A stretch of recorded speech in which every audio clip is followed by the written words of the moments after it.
Hello there and a very good evening. This is a national news broadcast bringing you your stories for tonight. I'm Prashant De Silva. And I'm Kasni Balachandradhikari. Here are your top stories for tonight.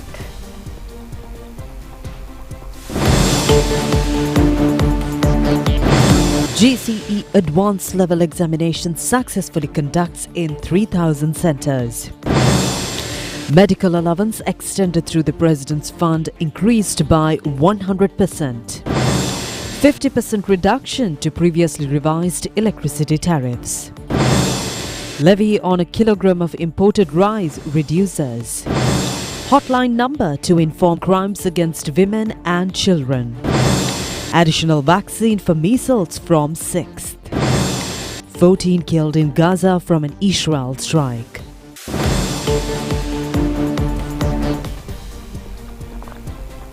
Moving on to those and other stories in detail, and in your top local story tonight, the GCE Advanced Level Examination commenced today.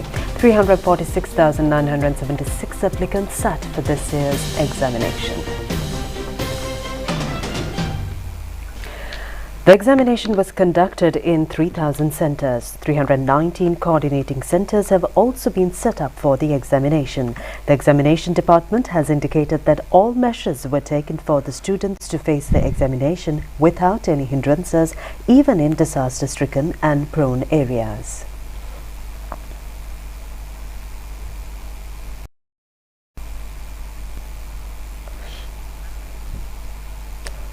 Commissioner General of Examinations Amit Jaisundar said that an emergency examination centre was set up in Galkiriyagama Central College following the collapse of the Kiralava Bridge. He said that another emergency examination centre was set up in Manampitiya Sinhala School due to the inundation of Gallala in Manampitiya Polunarwa.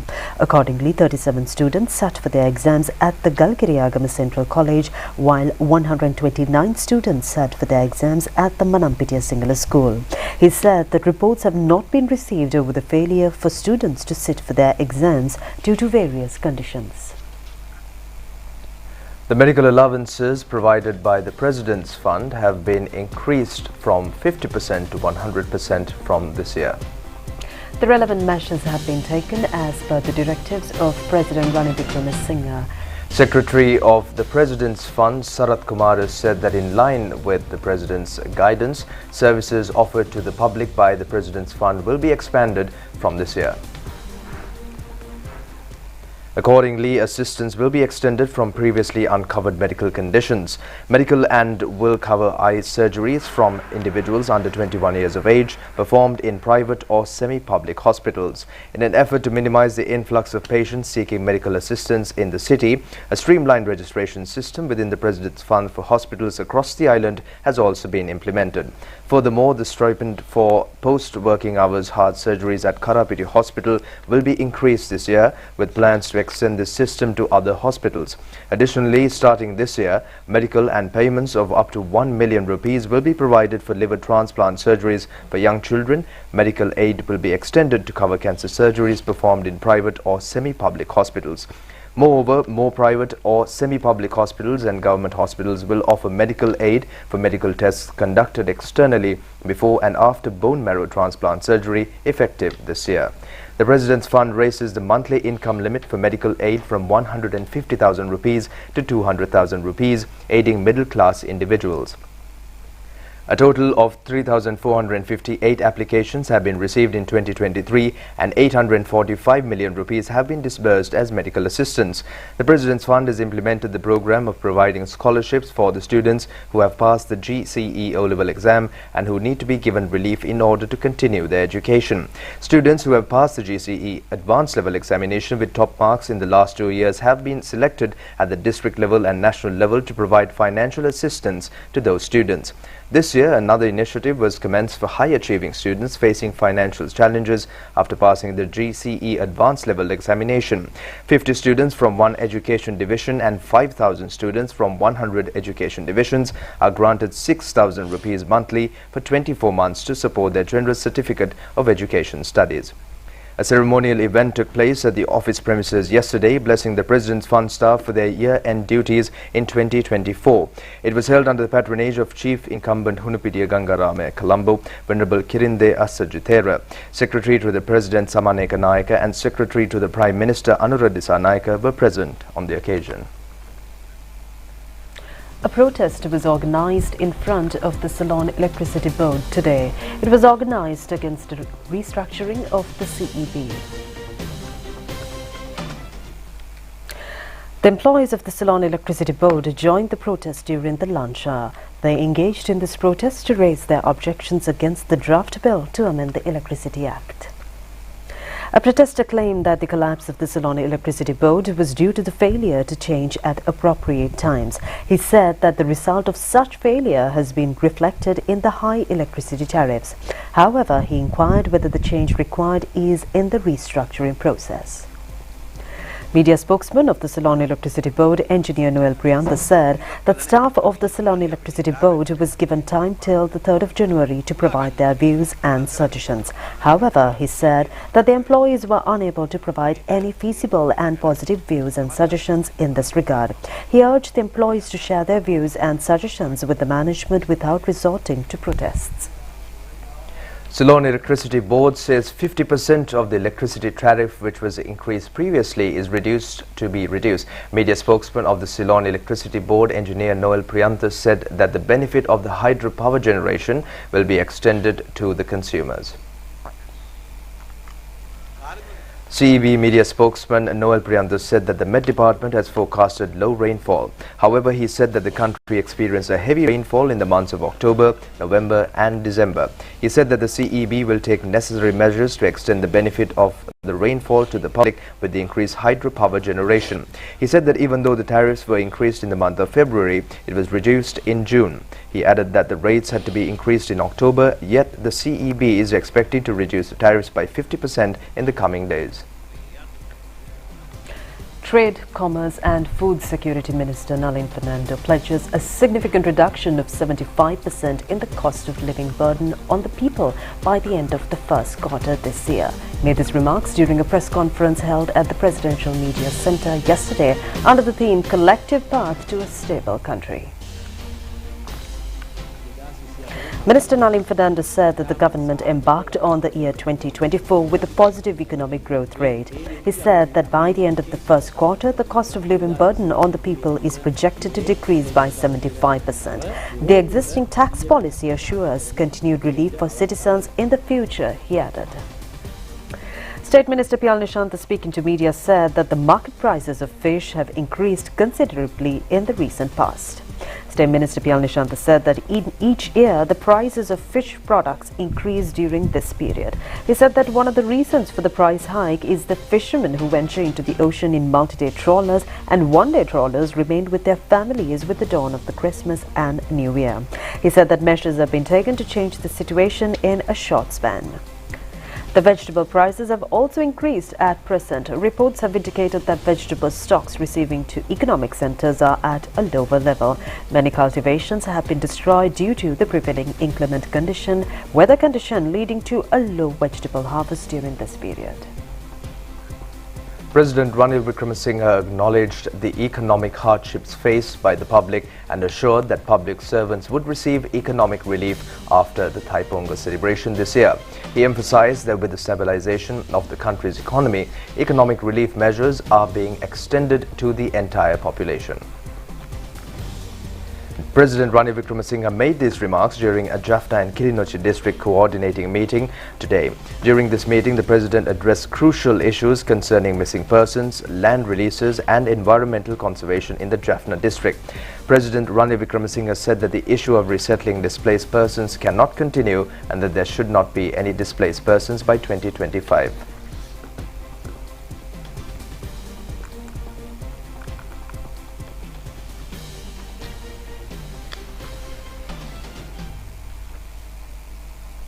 I think we should now finish this off from 2009. We can't be running every year having people being displaced. So in this year, and if necessary by next year, then we must finish this whole program off. I don't want any displaced persons by 2025. 24. No. 24. I'm giving a bit longer because people might get caught up in the elections. Because of that, we'll give a bit of more time on to 2025. But we must finish it towards the end of the year. You'll be in, Yes, we have in election mood. Just tell me how many more families are there that is displaced, Yes. either living in welfare centers or living with relatives. This is Then the- let's have a plan and finish it off. Yes, sir. This is the IDP's status in Jaffna district. Yeah. To be resettled families related to the land occupations, number of families to be resettled 2,324. 2024. That is in welfare center. That is in Welfare centers. in the January. That is the status of January, sir. Okay. The actual status here, the down. 31st December. In welfare center only we have 10 families. With friends and relatives only 1,502 families. Yeah. Population now only 3 welfare centers. Only 10 families left in the welfare centers now. Yeah, what about the family living with relations? Friends and relations. 1,500, How many people? 4,533. So let's take all of them together now. Whether they are resettled in, whether they are in welfare centers or whether they are with friends and relations. Yeah. We'll take that 5,000 and we must see how we can resettle them. Yeah. There will be one certain number. There may be disputes about the land near Palali. Yes, sir. But all the others we should try and sort out and then go on to this, because we can't be carrying on and having meeting after meeting on families. They have to be resettled and finished. So we will ask my secretary also to meet in find out how in northern province, both Jaffna, Kilinochchi and in Vanni, we finish the people who have to be resettled. So shall we go on that basis Yes. and come up with a plan? Then can the minister and the members of parliament help in finishing? If you all will also join in, once Mr. Saman Ekanayak has a plan, we'll finish everything this year and early next year. Right? Missing persons families, how many families are there, how many have been given compensation? A summary of the missing person in Jaffna district. All 15 divisional secretariat. The registered number is 1,788. 1,289 families have been interviewed, sir. Yeah. Now what is the outcome of those? Have the reports come? 1,800 and 289? Have we got the report? From the district secretariat, we have not got the report, sir. Can we find out what has happened and see how there's only 500 more, how we can finish it off? If we can find out that 500, Yes, sir. speak to the missing persons office and see how fast we can finish it off. Certainly by Yes, sir. Yeah. next 6 months they should be able to finish it off. Yes, sir. So let's get the missing persons and this issue of people to be resettled out of the way. We shouldn't have this going, me coming and sitting in another 6 months and asking how many more files. Okay. We have to finish these files off in the long. A special commodity levy of 65 rupees on a kilogram of imported rice has been reduced to 1 rupee. The Finance Ministry has issued an extraordinary gazette notification in this regard. Accordingly, the decision will be effective from the 2nd of January to the 21st of January.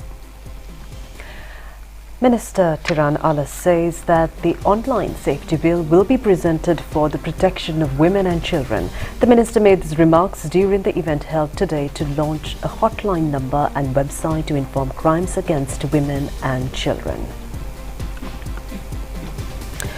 The 24-hour hotline number 109 and cwb.online at police.gov website, as well as the public complaint unit, which includes the telephone number 0112 444 444, were officially launched with the participation of the minister. The newly launched unit will investigate into crimes against women and children, including sexual abuse, domestic violence, unsafety of children, child labor and cruelty against children. Complaints can also be lodged through the email and hotline numbers if the complainants are hesitant to visit police stations. The public complaint unit will take necessary measures over the complaints lodged under the supervision of the Director of the Bureau for the prevention of abuse of children and women.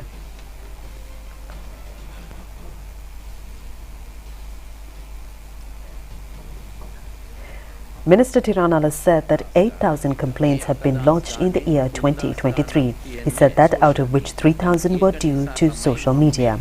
He said that this led for him to present the online safety bill.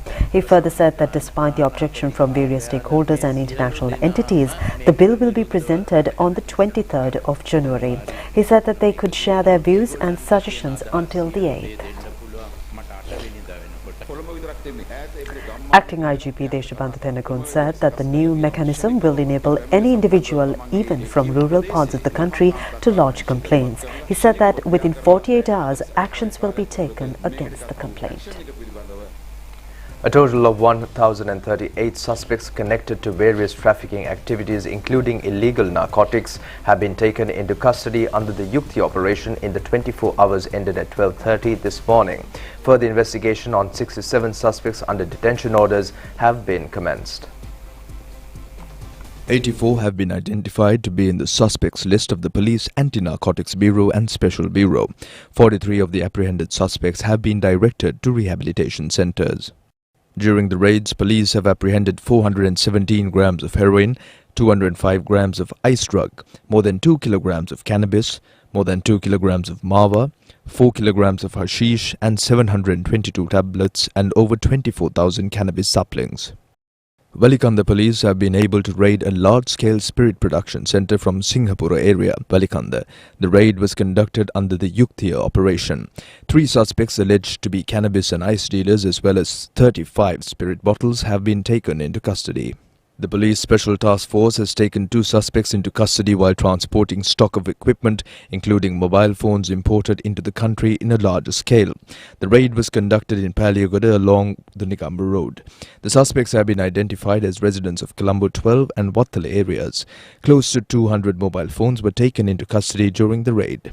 Special task force of the police have been able to raid a storage unit concealing mobile phones and laptops which were smuggled into the country. A suspect has been taken into the custody in this regard. The police have taken 66 mobile phones and 10 laptops which were concealed in a storage unit in Grand Pass Police Division into custody.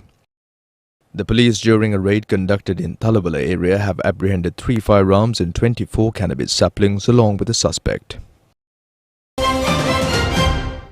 Reports have indicated that a large number of tourists have visited the Alla tourist zone. Most of the tourists who are visiting the Alla zone are from the European region. The Rupavahini correspondent in Badurla indicated that the tourists are showing a special interest to experience the Damodara railway loop and the Nine-Arch Bridge. Really nice people, beautiful nature. I like Salon. Therefore, Alla and Damodara railway station have been filled with a large number of visiting tourists. And everybody is very friendly. We love Sri Lanka, we love the landscapes and the weather, the food, people are very nice. And now we're going on the train. Now we're going on the train. In addition, the tourists also show an interest to experience natural landscapes and hotspots in the region. Accordingly, the high influx of tourists have increased direct and indirect job opportunities related to tourism industry in the area, contributing to the economic development of the people. Outgoing New Zealand High Commissioner Michael Appleton paid a farewell call on Prime Minister Dinesh Gunawardena at the Temple Trees in Colombo recently. He thanked the government for its decision to reopen its embassy in New Zealand shortly. He said Sri Lanka has achieved a remarkable recovery to face the COVID-19 challenges and the unprecedented economic crisis. He thanked the Prime Minister for the continuous cooperation extended first as the Foreign Minister and then as the Prime Minister during his tenure in Colombo. The Prime Minister thanked New Zealand for providing expertise for Sri Lanka's public sector reforms program. They held discussions on the bilateral relations between the two countries and steps Sri Lanka is taking to overcome the current economic challenges, debt restructuring, trade and investment, electoral reforms. Ambassador Appleton thanked the Prime Minister for gracing the official opening. United Nations Assistant Secretary General and United Nations Development Program Director for Asia and the Pacific, Kanni Vinigaraja, called on Prime Minister Dinesh Gunawardena at the Temple Trees today. She expressed appreciation over the reforms and undertaken for socio-political development in Sri Lanka and assured continuous assistance under the UNDP. She lauded the Prime Minister's role in ensuring empowerment of downtrodden people of Sri Lanka. She called on to discuss Sri Lanka's development programs related to policy reforms, digitalization, public sector modernization, climate change, green economy, water and other related development issues. Chief Consultant Epidemiologist Dr. Samitha Ginige says that the inoculation of an additional vaccine for measles will commence in 9 health districts on the 6th. Dr. Ginige urged the public to obtain the vaccine for the health safety of not only their children but of the nation without heeding to myths. Chief Consultant Epidemiologist Dr. Samitha Ginige said that a tendency has been observed over the hesitancy of certain sections in the public to receive vaccines based on various scientific reasoning. He said that approximately 0.5% of children born each year have not been inoculated. He said that in 2019, World Health Organization declared Sri Lanka as measles-free country, and the country has not recorded a single patient of measles from 2019 to 2023 May. He pointed out that the disease has a possibility to enter into the country due to those who reject to be inoculated for measles. He also added that the majority of those who reject the vaccine remain in urbanized areas, posing a high risk of a potential spread. He said that one-day programs to inoculate the additional measles vaccine will be commenced in Colombo, Gampaha, Kalutara, Galle, Matara, Kandy, Jaffna, Kurunegala and Kalmunai districts from January 6th. Under the program, Dr. Ginige said that the children between ages of 6 to 9 months will be inoculated with additional measles vaccine. The Development Lotteries Board introduced a special winning draw of the Supiri Dhana Sampada lottery today.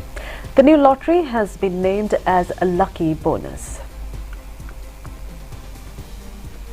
The new lottery was launched at the Development Lotteries Board auditorium. The first draw will be on the 31st of January. In addition to the jackpot and other prizes, the lucky bonus will match the first special 6-digit numbers mentioned in the front of the lottery to win a prize of 100,000 rupees. Also, a 50,000 rupee cash prize will be won by matching the second special 6-digit numbers in the lottery. Meanwhile, distribution of checks for 50 winners of 1 million, 2 million and 2.5 million cash prizes and the jackpot of the Development Lotteries Board was held at the event. Met Department says the rainy condition will continue to prevail in certain parts of the country. Several areas in Polonnaruwa and Trincomalee districts remain inundated due to persisting rain. The Mahavali River is inundated in several parts of Verugal division in Trincomalee district due to heavy rain. Accordingly, 904 residents in Maudachali, Seneura and Ilangature and Lankapatna villages have been affected. Reports have indicated that the affected region's residents have been directed to 2 camps. Eastern Provincial Governor Senthil Tondaman and Mr. Kapilatu Korala engaged in an observational tour in the area yesterday. The attention was directed to provide relief for the affected parties. Sri Lanka Navy has initiated a special operation to rescue people trapped in Lankapatna area following the inundation of the Verugal-Lankapatna road. Now let's take a look at several local news items in brief. Former United People's Freedom Alliance parliamentarian Dashrita Tisera has joined Samagi Jana Balavegya party. He has communicated his decision to join the party upon calling on opposition leader Sajid Premadasa. Accordingly, the former MP has been appointed as the organizer of the Nathtandiya electoral seat for Samagi Jana Balavegya. The renovation of the bridge along the Mulagoda Rambukkana mine and laid across Mulagoda Canal has been commenced. The bridge was in a dilapidated state. Accordingly, 115 million rupees have been allocated for the renovation project. The bridge, renovated under a proposal of State Minister Kanakahera, is expected to be completed in 6 months.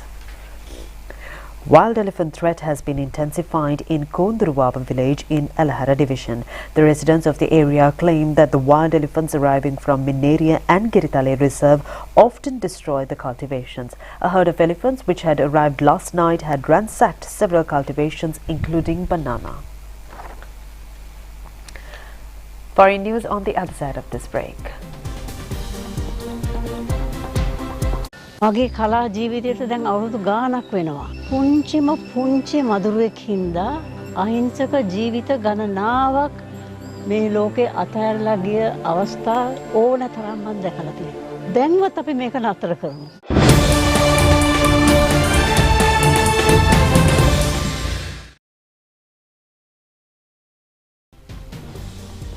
We're back with foreign news. Hezbollah says 4 of its fighters were killed in Lebanon yesterday evening in a cross-border fire with Israel.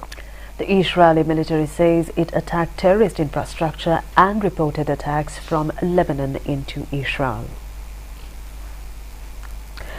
Fears of a regional war grew after the killing of Hamas deputy leader Saleh al-Ururi in Lebanon. The funeral of Ururi, who was a key figure in Hamas's armed wing, is set to take place in Beirut today. Meanwhile, in Gaza, more bombing has been reported, with the Palestinian Red Crescent saying its building in Khan Yunis was hit by Israeli strikes again. The Israel Defense Forces killed 3 terrorists in Khan Yunis, southern Gaza, who Israel claims had tried to plant a bomb amongst its forces. In the same area, a weapons warehouse reportedly belonging to Hamas was destroyed. The Israeli Air Force has been targeting more buildings belonging to Hamas in Dar es-Bala in the central Gaza Strip. Also in the center of the enclave, the Israel Defense Forces says it found long-range rocket launchers during an operational search of the Bureij refugee camp.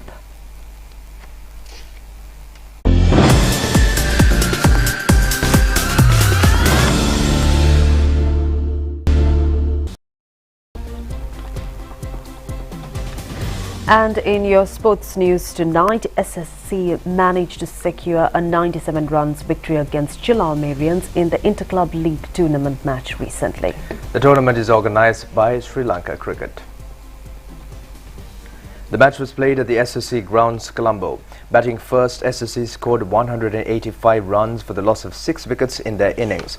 Ranuja Somaratna was not out 65, while Siobhan Daniel scored 63 runs. Pulina Taranga picked up 3 wickets for the Marians. Chasing a target of 286 runs, Chilal Marians only managed to gather 188 runs in their innings. Chamod Sandru scored 69 runs. Kamilu Nadishan picked up 3 wickets for SSC.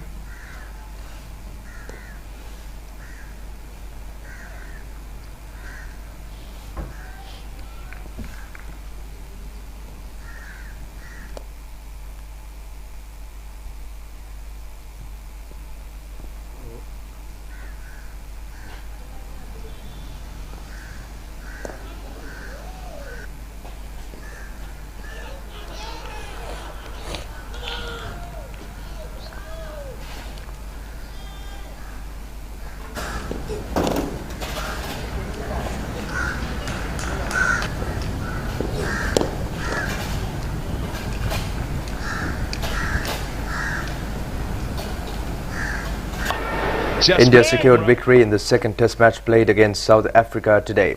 The match was played at the New Zealand's grounds. Batting first, the South African first innings was limited to a mere score of 55 runs. In response, India managed to gather 153 runs for their first innings.